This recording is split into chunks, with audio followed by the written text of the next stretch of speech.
ನಮ್ಮ ಮೆಟ್ರೋಗೆ ಧ್ವನಿಯಾಗಿದ್ದರು ಅಪರ್ಣಾ. ಇದನ್ನು ಎಲ್ಲರೂ ಕೂಡ ಕೇಳಿರ್ತಾರೆ ಅವರ ಧ್ವನಿಯನ್ನು. ಅಪರ್ಣಾಗೆ ನಮ್ಮ ಮೆಟ್ರೋದಿಂದ ಭಾವಪೂರ್ಣ ಶ್ರದ್ಧಾಂಜಲಿಯನ್ನು ಸಲ್ಲಿಸಲಾಗಿದೆ. ಅಪರ್ಣಾರ ಧ್ವನಿ ನಮ್ಮ ಮೆಟ್ರೋದಲ್ಲಿ ಎಂದೆಂದಿಗೂ ಜೀವಂತ ಅಂತ ಹೇಳಿದ್ದಾರೆ. ನಮ್ಮ ಮೆಟ್ರೋದಲ್ಲಿ ಅಪರ್ಣಾ ಧ್ವನಿ ಶಾಶ್ವತವಾಗಿ ಇರುತ್ತೆ ಅಂತಕ್ಕಂಥ ಭರವಸೆ 2014ರಿಂದ ನಮ್ಮ ಮೆಟ್ರೋದಿಂದ ಭಾವುಕ ಟ್ವೀಟ್.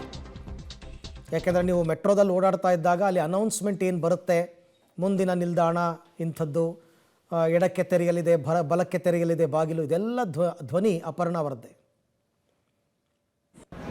ಗಮನಿಸಿ, ಬೈಯಪ್ಪನಹಳ್ಳಿ ನಿಲ್ದಾಣದ ಕಡೆಗೆ ಹೊರಟಿರುವ ರೈಲು 1ನೇ ನಂಬರ್ ಪ್ಲಾಟ್ಫಾರ್ಮ್ ಅನ್ನು ಪ್ರವೇಶಿಸಲಿದೆ. Attention please, the train to Baiyappanahalli is going to enter platform number 1.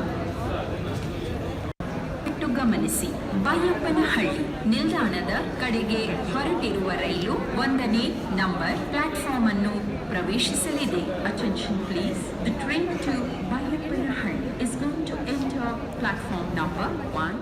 ಈ ಧ್ವನಿಯನ್ನು ಯಾರು ಮರೆಯೋಕ್ಕಾಗತ್ತೆ? ಎಲ್ಲರಿಗೂ ಇದಿಷ್ಟು ಮೆಟ್ರೋದಲ್ಲಿ ಅಂತಲೇ ಅಲ್ಲ, ಕೆಲವು ರೈಲ್ವೆ ಸ್ಟೇಷನ್ಗಳಲ್ಲೂ ಇವ್ರದ್ದು ವಾಯ್ಸ್ ಇದೆ, ಜನರಲ್ ರೈಲ್ವೆ ಸ್ಟೇಷನ್ಗಳಲ್ಲಿ.